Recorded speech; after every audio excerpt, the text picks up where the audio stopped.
When will it happen, bro? When will my dreams come true? When will I find love, success, or fulfillment? These are questions we all ask ourselves at some point in our lives. But the book of Ecclesiastes, particularly chapter 3, offers a profound perspective on the timing of life's events. The chapter begins with a simple yet powerful statement. There is a time for everything, and a season for every activity under the heavens. The author then goes on to list a series of contrasts, a time to be born and a time to die, a time to plant and a time to uproot, a time to kill and a time to heal, and so on. These contrasts remind us that life is full of ups and downs, joys and sorrows, beginnings and endings. But the key message here is that God is sovereign over all of these times and seasons. He has made everything beautiful in its time. He has set eternity in the human heart, yet no one can fathom what God has done from beginning to end. In other words, God's plans and purposes are beyond our understanding, but we can trust that He is working all things together for good. The author of Ecclesiastes also acknowledges the reality of injustice and wickedness in the world. In the place of judgment, wickedness is there. In the place of justice, wickedness is there.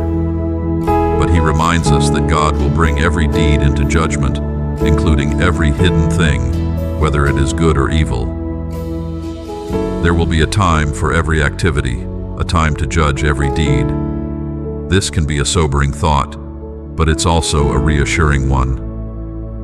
It means that even when life seems unfair or out of control, God is still in charge. He will ultimately set things right and bring justice to the world. The chapter also touches on the fleeting nature of life and the common fate that awaits us all. The same destiny overtakes all, the righteous and the wicked, the good and the bad, the clean and the unclean. All come from dust, and to dust all return. This might seem like a depressing reality, but the author uses it to encourage us to enjoy the simple things in life, to eat, drink, and find satisfaction in our work. These are gifts from God, and we should receive them with gratitude. Ultimately, the message of Ecclesiastes 3 is one of trust and surrender. We may not understand why things happen the way they do. We may not know when our dreams will come true, or when life's challenges will be resolved. But we can trust in the goodness and sovereignty of God. We can find joy and contentment in the present moment, knowing that He holds the future in His hands.